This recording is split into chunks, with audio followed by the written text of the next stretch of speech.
Welcome friends to the tutorial about Git. Today we're going to talk about the Git cycle. But before we go to dive in deep to the different stages of the Git cycle, let us define what Git is. So in accordance to the Git website, Git is a free and open source distributed version control system.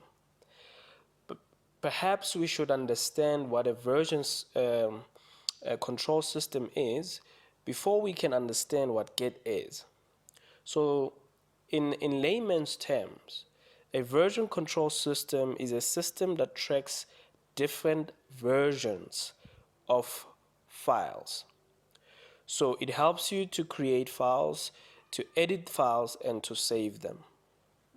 So all these stages, a version control system helps you to track what was created and what was added or edited in a certain file and who saved it or at what time this person saved it. So Git is a version control system, is the implementation of such a system.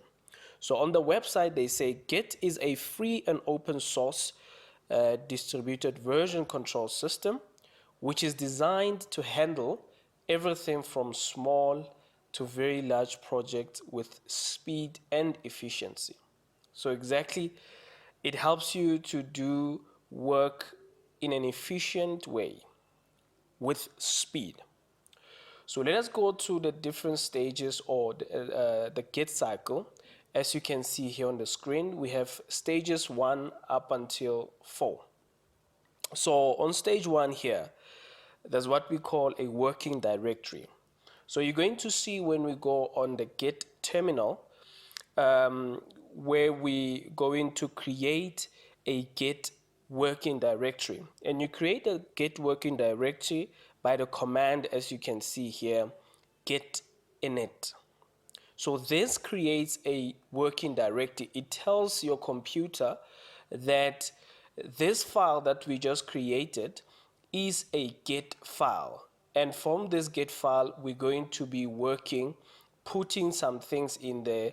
Let's say the file that we converted to a Git file is actually, we want to create a personal website. So let's say we create a file, then we name it personal website.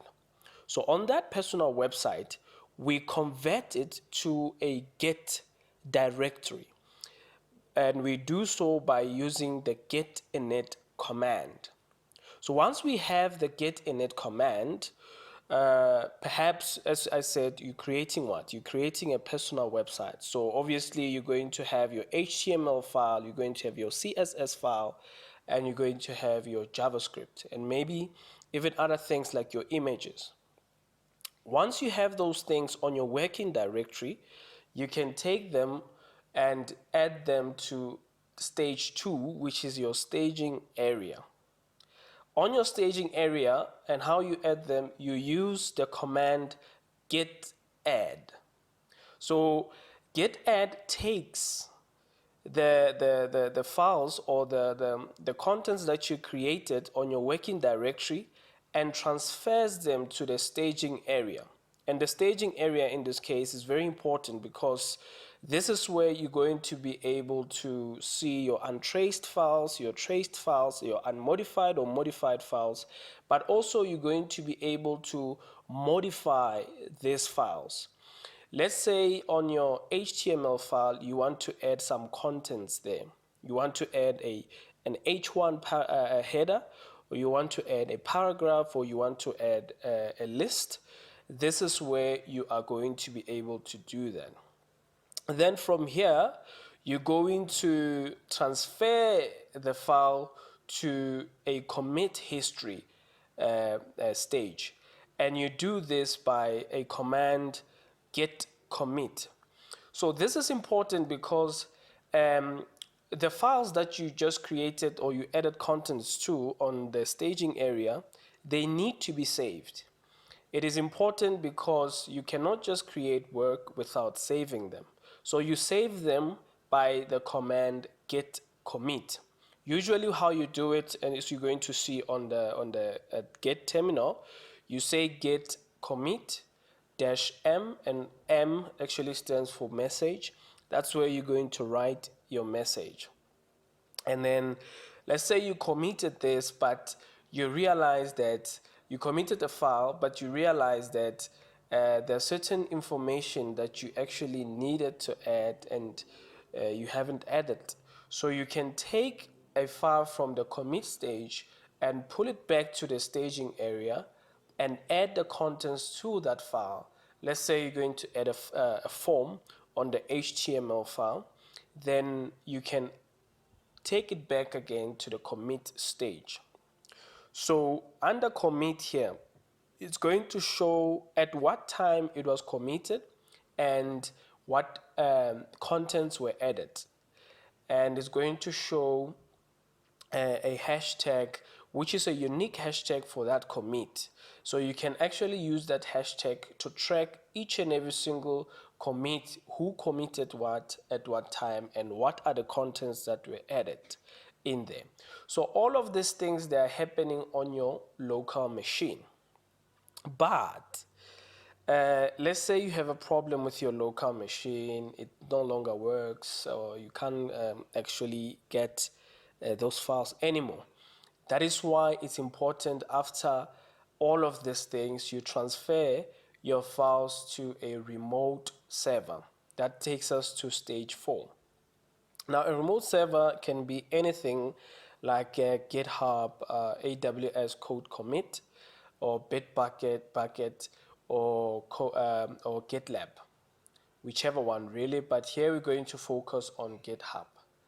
So, and the command that you use to take your file from your machine to the remote server is git push. So this takes a file from your local machine and transfers it to a remote server. This is important because most of the time you are not going to work on a file alone, but you're going to have other colleagues of yours actually working on that file with you. So that is why, after creating a file from your local machine, it's important to take it to GitHub or Bitbucket or whichever remote server that you're using, so that other co-workers like yourself can also contribute to that work. So let's say there's a file that you are supposed to work on, but it's not on your local machine, but from the remote server. You can actually take a file from a remote server and bring it to your local machine so that you can be able to work on it by using the command git pull or git clone. But we're going to dive in deep on this one when we talk about GitHub. So these are the stages, or essentially what Git helps us to do. And I hope that you actually understood the steps or understood the basic introduction as to what Git is and what Git does. Thank you very much. I'll see you on the next tutorial.